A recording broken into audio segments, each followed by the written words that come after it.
90.4 half lemon radio ये चल पड़ा है। मैं हूं आपके साथ आरजे आदिल और इस वक्त हम हैं लाइफलाइन एजुकेशनल इंस्टीट्यूट संवेदा में। यहाँ पे सीएमई चल रहा है नर्सिंग स्टाफ का, यानी कि उनको ट्रेन किया जा रहा है, क्योंकि डॉक्टर्स जितने इंपॉर्टेंट है नर्सिंग स्टाफ उतने ही इंपॉर्टेंट है। उनके सपोर्ट के बिना कुछ भी काम पॉसिबल नहीं है। और आज इत्तेफाक से इंटरनेशनल नर्सिंग डे भी है और आज इत्तेफाक से मदर्स डे भी है। और एक नर्स मदर्स की तरह अपने पेशेंट का रख रखाव देखभाल करती है, तो उनको ट्रेंड होना, उनको बिल्कुल स्किल्ड होना बहुत ज़रूरी है, क्योंकि उनके हाथों पे पेशेंट्स की जान हुआ करती है। 90.4 हाफ लेमन रेडियो, चलिए आपको ले चलते हैं अंदर, देखते हैं कि ट्रेनिंग स्टेशन में क्या क्या हो रहा है।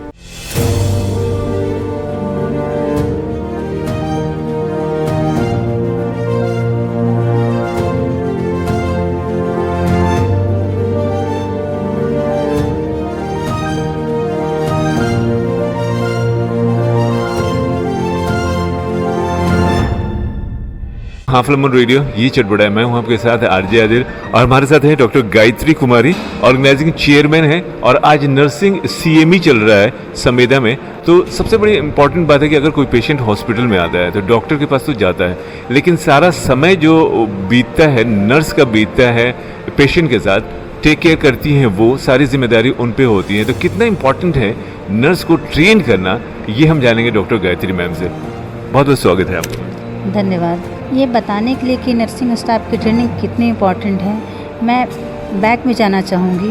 हमने हॉस्पिटल की शुरुआत 2009 में की, तब से लेके आज 14 साल से। और उस वक्त मैंने आजमगढ़ में सबसे पहले एडवांस आईसीयू की शुरुआत की और तब से निरंतर पिछले 14 साल हो गए आईसीयू स्टाफ को ट्रेंड करते हुए।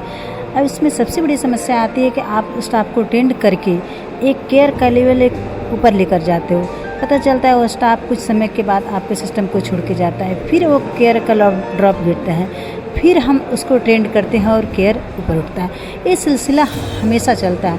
डेफिनेटली कभी कभी हम लोग, हमारे जैसे डॉक्टर के लिए फ्रस्ट्रेटिंग होता है कि कब तक हम ये करें। आज के डेट में आजमगढ़ में तमाम हॉस्पिटल खुल गए हैं। ऐसे परिस्थिति में मेरे दिमाग में आया कि क्यों ना हम आजमगढ़ में मास स्केल पे नर्सिंग, पैरामेडिक्स और जूनियर स्टाफ की ट्रेनिंग कराएं, जिससे जहाँ भी काम करे, जिस सिस्टम में काम करे, हर सिस्टम का एक पेशेंट का केयर का स्टैंडर्ड ऊंचा हो। इस जो आज सीएमई हम करा रहे हैं, बेसिकली आज नर्सिंग डे भी है, तो इस अवसर पे ये सीएमई ऑर्गेनाइज करना मेरे लिए और भी गर्व की बात है। एक प्रेशियस ओकेजन है फॉर द नर्सिंग।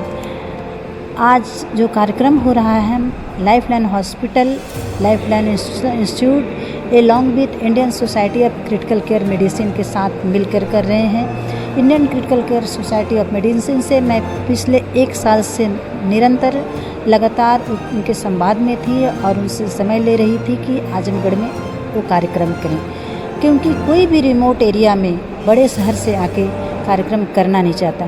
पर मेरा मोटो था कि मैं अकेले नहीं, बल्कि मैं Indian society of critical care medicine के साथ करूँगी, जिससे कि हमारा स्टैंडर्ड ऑफ ट्रेनिंग पर उठ सके।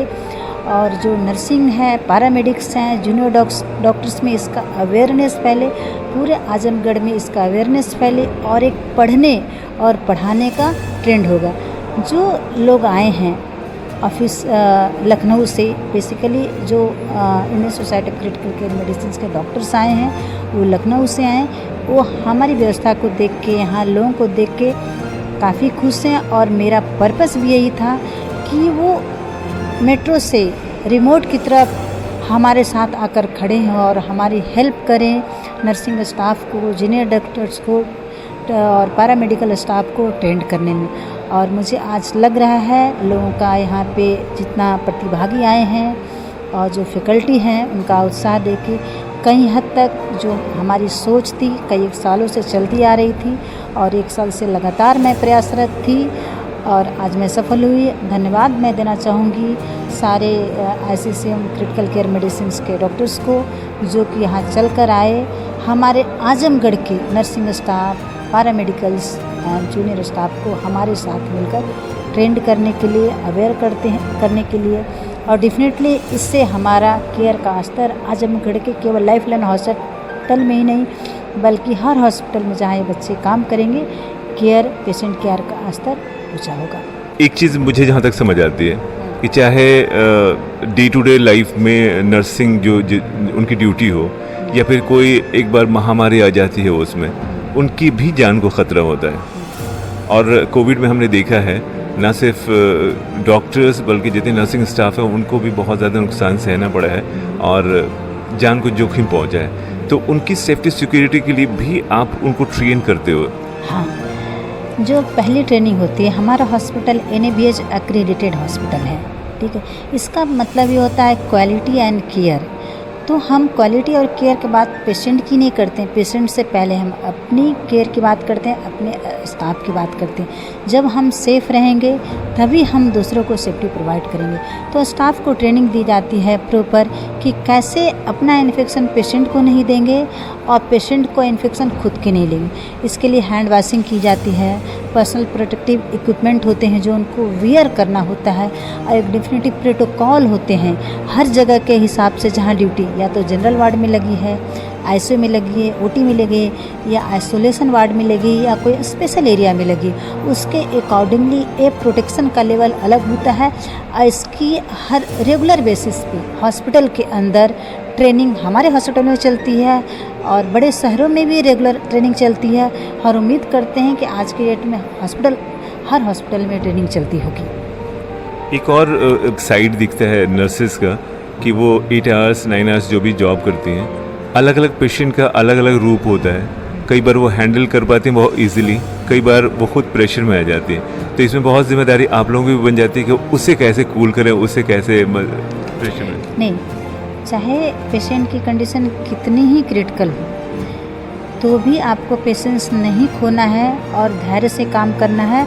और हर चीज़ का एक प्रोटोकॉल बना है। इवन पेशेंट का कार्डियक अरेस्ट भी होता है तो उसका भी एक प्रोटोकॉल है, उस प्रोटोकॉल के तहत काम करना है और किया जाता है। उसमें कभी कोई परेशानी नहीं आती। अगर पेशेंट एजिटेटेड है, कई एक बार पेशेंट बहुत एजिटेटेड होता है, तोड़ फोड़ मचाता है, ऐसे पेशेंट में भी पेशेंस रखना होता है। उसके भी प्रोटोकॉल बने, उसको रिस्ट्रेन किया जाता है, अटेंडेंट से कंसेंट ली जाती है, उसके रिस्ट्रेन के तरीके होते हैं। तो हर चीज़ का प्रोटोकॉल है, इसमें कहीं कोई परेशानी वाली बात नहीं है। पूरा ये सारी ट्रेनिंग का पार्ट होता है? ये सब कुछ ट्रेनिंग का पार्ट होता है।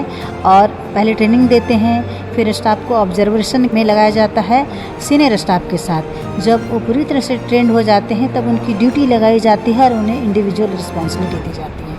Thank you so much. और बहुत उम्मीद करता हूँ कि आपकी जो कोशिश है कि नर्सिंग को बहुत ज़्यादा स्ट्रॉन्ग बनाएं, बहुत ज़्यादा रिलायबल और स्किल्ड बना दें कि वो सारी चीज़ें संभाल सकें।